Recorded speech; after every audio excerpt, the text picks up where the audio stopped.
பாடம் 17 திருக்குறள். பாடம் அறிமுகம். திருக்குறள் நீதி நூல் மட்டுமன்று, அது ஒரு வாழ்வியல் நூல். எல்லா மக்களுக்கும் பொருந்துகின்ற அறக்கருத்துக்களை கொண்ட நூல். எனவே அது உலக பொதுமறை என்று அழைக்கப்படுகிறது. வாழ்க்கை மதிப்பு. பண்புடைமையின் சிறப்புகளை பற்றி அறிந்து அதன்படி நடக்க வேண்டும். அதிகாரம் பண்புடைமை. குறள் 1. அன்புடைமை ஆன்ற குடிப்பிறத்தல் இவ்விரண்டும் பண்புடை என்னும் வழக்கு.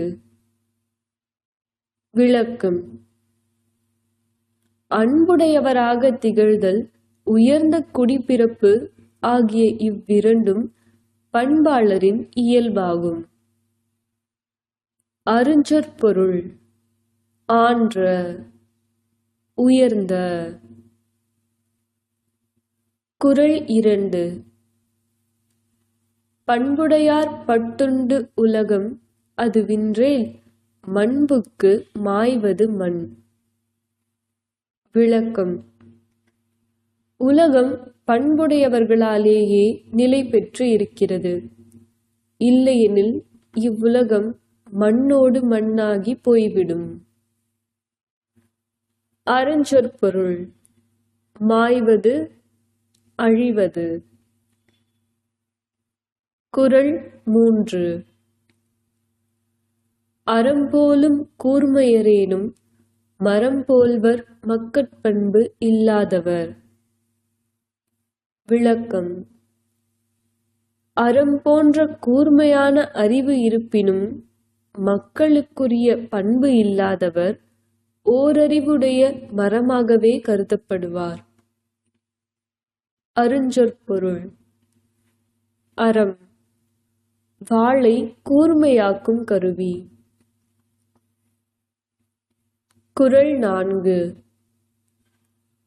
பண்பிலான் பெற்ற பெருஞ்செல்வம் நண்பால் கலந்தீமை யாற்றிருந்திற்று.